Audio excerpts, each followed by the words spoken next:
So I'm putting up Christmas behind me.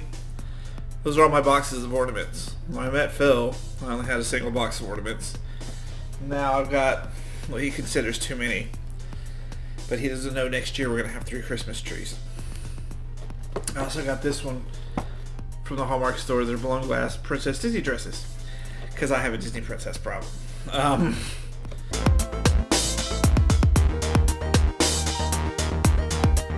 Hey everyone, welcome to So I Married a Geek, the show where we invite you into our lives to talk about what's going on, our troubles, our happy times, our adventures, our lessons. I'm Gavin, joined by Phil, and the actual star of the show, Dog.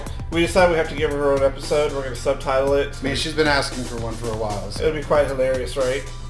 So, today we're going to talk about how Phil's music has been evolving, because he's been getting some feedback from some people, and I realized when he has me listen to things, he has a fingerprint.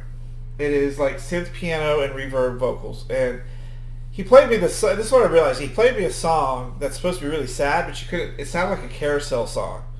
Like it sounded like carousel music, and him reverbing sounded happy. Like what? It was my cover of "I'm Gonna Be Strong" by Gene Pitney. Okay, so what's the first chorus? What do you mean? Like So the first verse, is "I can see you're slipping away from me, and you're so afraid I'll plead with you to stay, but I'm gonna be strong and let you go your way." And I would expect what's the first sentence?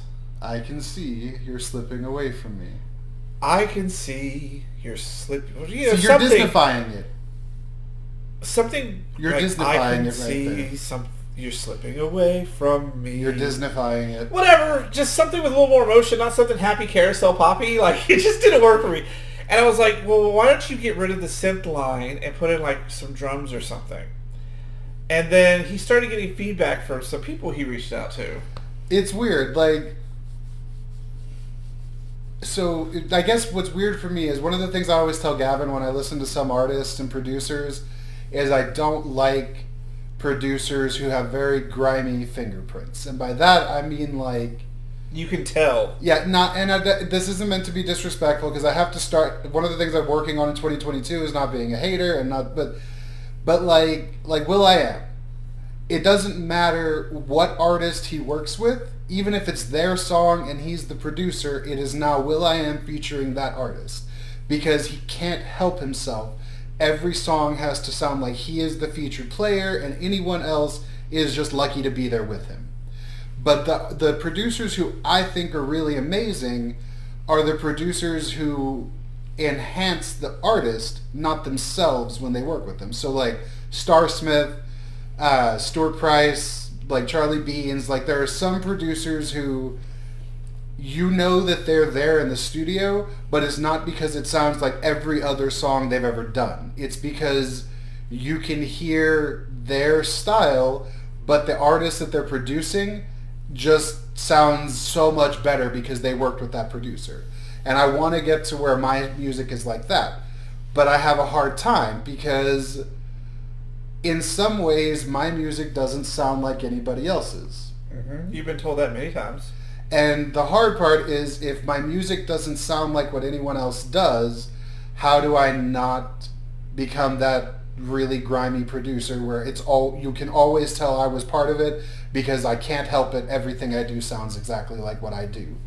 So one of my goals this year is to evolve as a songwriter and a producer to where I can be more subtle and I can scale back some of the elements of what I do that are so distinctly me. Because like I said, to me a really great producer like Stuart Price when he produced what was the name? I think it was named Electric by the Pet Shop Boys. Like that album, when they interviewed him and they were asking about what his approach was they're legends and they're amazing. I just want to make sure that what they do sounds great.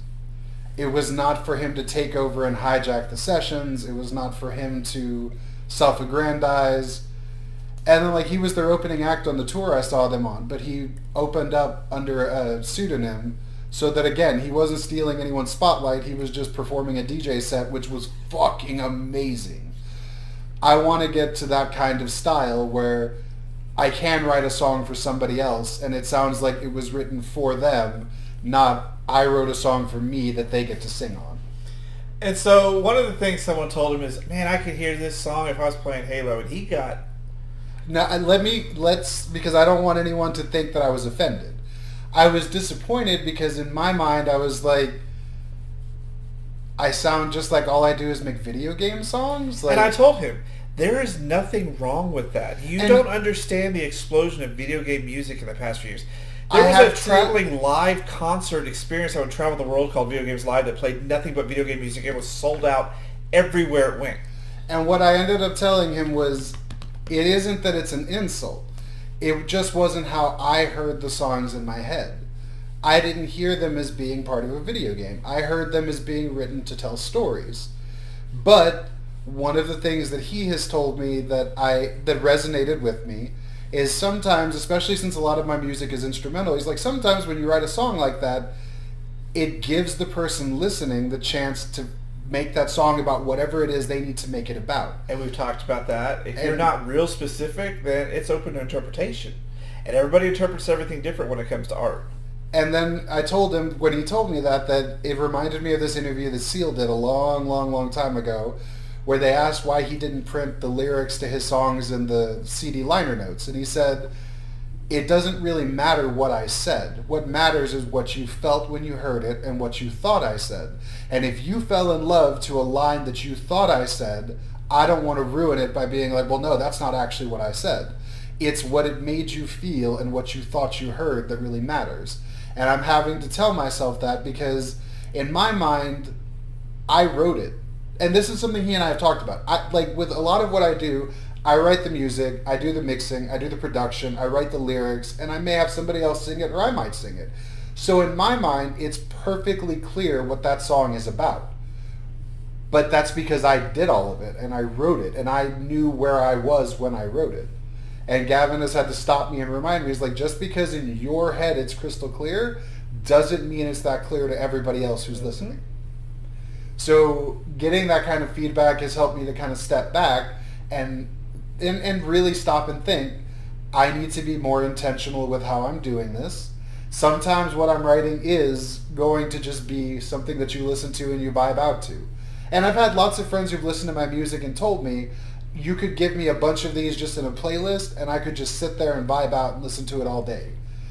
And when they've told me that, in my head, part of me is like, well, but these aren't vibe out songs. Like, there's so much intensity and emotion behind them. But that's because that's what I hear because I wrote it. I need to get to where I allow my music to be what people feel when they hear it and not what I think you should feel when you hear it. That's the hard part for me. And it'll take some time, it'll take some adjusting, but it's just that, like I said, in my head, I thought that everything I wrote was as clear to everyone who heard it as it was to me. And it's not. Until I've interpreted things differently than what you've heard, than what you put out there, and I mean, that's just the nature of art. And I made, you're right, I told you. You gotta be very clear. If you have a specific goal in mind, then you need to express that, and you're working on that really well. The other thing is she's like, let's make this entertaining. Let's make this about me again.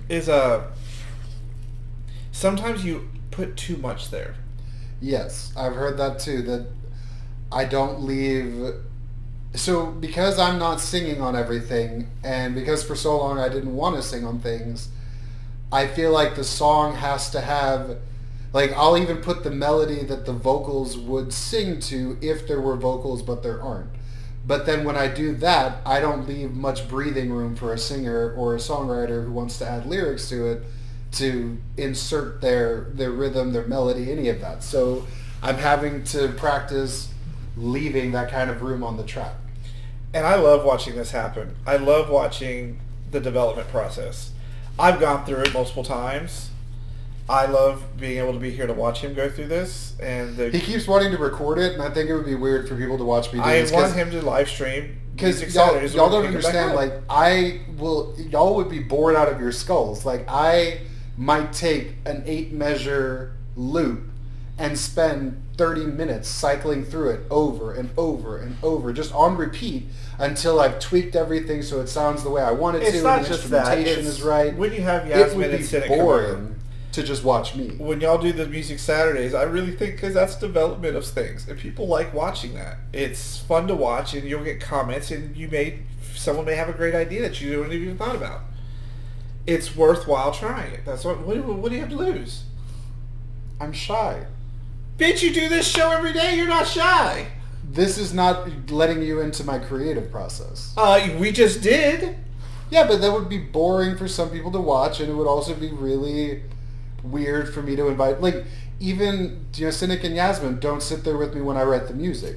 They come in when the music is done, and then they start working on their pieces to it. And they're there to enhance it, but like I said, now I have to be more mindful of giving them room on these tracks to be able to add their flavor to it, and not have my fingerprint so distinct all over it. It's a fun process to watch, but at least you're growing and evolving. And keep going forward. That's the important part. Why are you laughing? Because you're going to make fun of the reference, but there's a scene in Mannequin 2. I love that movie. Y'all, he can roll his eyes all he wants. That's from one of my childhood favorites. But there's a scene where Hollywood, the over-the-top the stylist at the department store, goes and gets sprayed with perfume by one of the saleswomen. And she's like, "You never buy." He's like, "Well, that's because I'm constantly evolving." That's what I hear when you say that. So that's been it for this episode. You'll see more Phil's music. We'll have premiere more during the show. We'll keep updating his Spotify throughout the year. Some streaming Carol of sessions the will Bells is up happen. on Spotify, y'all. Yeah, his Christmas song. That was a gift to me. I can't believe it's out there on Spotify. It's We actually amazing. updated and fixed it and got it ready for Spotify. It's out there. People like it. People are liking the music. And I've told you, just keep doing it. I just spent years being told I wasn't good at it. Mm-hmm. And where are those people now? Not talking. That's right. So, we have new episodes all week at noon. Weekdays throughout the week. So weekdays, of course, is throughout the week. We are... As opposed to when? New releases noon daily. New releases. Weekdays. I can't talk. I lost all ability to talk there for a second. Shut up. Thank you guys for watching. Make sure you like, We comment, need to do subscribe. an episode about your abuses of the English language. We'll get there. Don't forget we have a TikTok that I'm trying to do videos for. He has an Instagram he runs for Girl Fight. And we just have a lot of fun. And we are going to be filming a reality show, which I realize there's different types of reality shows. What was the one I read this morning? Soapumentary. It was soapy drama-filled documentary series, which is what they call Selling Sunset. And it very much, that's the perfect term for it. Because I do watch that show. Anyways, thank you guys for watching. Make sure you show the love, like, subscribe, Share, comment. share, like, definitely subscribe. Subscribe's the big thing. Always subscribe. Because We'll that lets even us take know. comments from trolls. Yeah, we go a few episodes back to watch the troll episode. It was quite hilarious. So for us and Dog, thank you guys for watching. We'll see you on the next episode of So I Married a Geek. We need one of those epic intros. So I Married a Geek. I'll add lots of reverb to it.